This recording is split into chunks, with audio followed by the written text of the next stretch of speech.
evening, everyone. And here's the update for Shore One Residences. So, BDO, close na siya. It's almost mag-7. Ito siya is brewing. Uy, meron ng cafe ulit. Oh.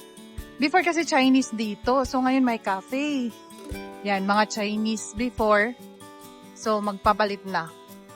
Close na. And then, yun, bagong opportunity, bagong crowd. Yan.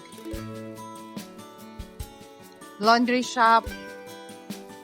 So ang lakas niyan kasi maraming Airbnb ngayon.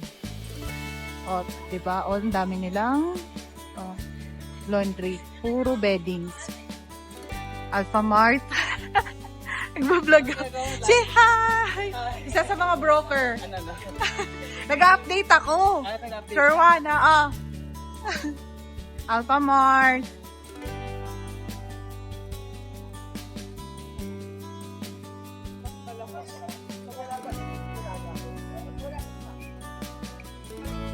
Cocoduck bagong open lang to, mga 3 months pa lang yata or 6 months, gano'n.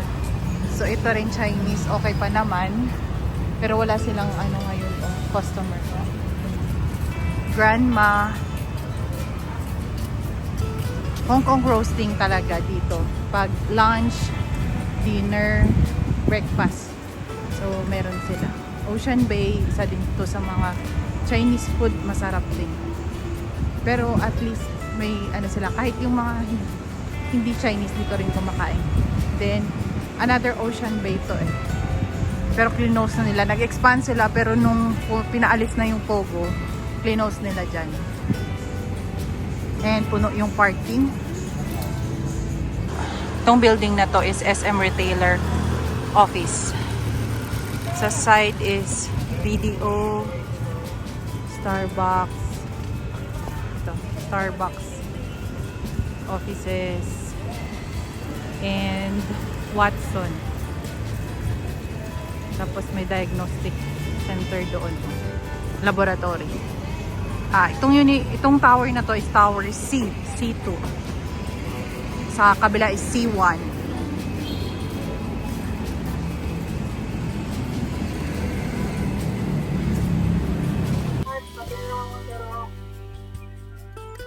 Ito, isa sa mga food na ma-recommend ko. Before Copan siya, ngayon is iba na yung name. And iba na rin yung owner. And Korean barbecue. Ito before, trendy. Chinese food din. Pero nag-close na. Mr. Noodles. One pot. Sa one pot before, nagbaba din sila ng price ngayon. So, masarap yung food nila dyan sa one pot. Itong bago, Camp Barbecue. Lapitan ko ha.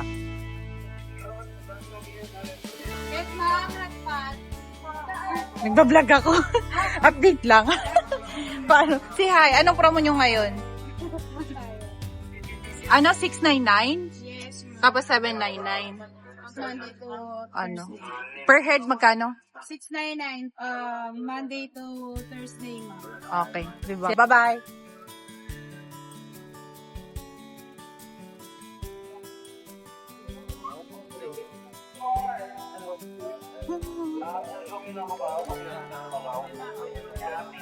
Parang bago to. Authentic. Ito. Bago nga.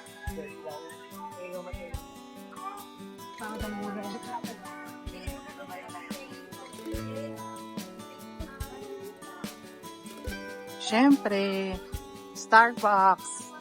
Ang Starbucks is sa Tower A. Yan. So, that's the update for Shore One.